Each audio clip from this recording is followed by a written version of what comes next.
কাউকে কল করতে গেলে তোমার বিরক্তি লেগে যাবে। সাবধান, আপনি যদি পুলিশ, সিবিআই, কাস্টমস বা বিচারকদের অজানা নম্বর থেকে ভিডিও কল পান তবে ভয় পাবেন না, তারা সাইবার অপরাধী হতে পারে। ভয় পাবেন না মানে? আমি তো এদের থেকে উল্টা ভয় পাই যাচ্ছি যে ফোন করতে গেলেই এদের বচন শুনতে হবে। এগুলা শুনতে শুনতে কি কারণে ফোন করছিলাম ওইটাই ভুলে গেছি। ধরো তুমি প্রচন্ড রাগের মাথায় কাউকে ফোন করতেছো আর এইগুলা সমানে তোমাকে বলে যাচ্ছে, তোমার তো আরো মাথা গরম হয়ে যাবে। ভাই আমার আর্জেন্ট দরকার, এগুলা মেসেজ তুই পরে দিস। আরে ভাই যখনই ফোন করতেছে তখনই এই মেসেজ শোনাচ্ছে, আরে শুনছি তো একবার। মানে কেউ ধরো আধমরা অবস্থায় কাউকে ফোন করতে যাচ্ছে হেল্পের জন্য, আর এইগুলা বচন শুনতে শুনতে সে এদের মেসেজ শেষ হইতে হইতে তো উপরের টিকিট কাটে নিবে। এমনি আমার ধৈর্য নাই, তারপরে এগুলা শুনে আরো মাথা গরম হয়ে যাচ্ছে। কাউকে ফোন করতে মাথা খারাপ হয়ে যাচ্ছে, একবার কল করে কাট করে আবার কল করতে লাগতেছে। এই যে ফোনে এত ইম্পর্টেন্ট মেসেজ যে দিচ্ছে এই লোকটা ধারণার বাইরে লোককে কত গালি দিচ্ছে আমি মনে মনে।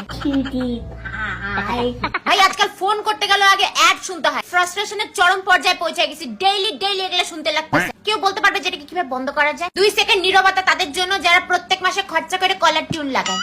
ওটা লাগাই রাখছো কেন? ডিঅ্যাক্টিভেট করে দাও, ওইটার কোনো কাজ নেই। শোনো, এত সাবধান করে আমাদের কোনো লাভ নেই। আমাদের যেটা করার ওইটাই করব। সাবধান না, এরা মাথা খারাপ করতেছে। শেষ করে দিতে পারে এরকম যে কোনো রিপোর্ট ন্যাশনাল সাইবার হেল্পলাইন 19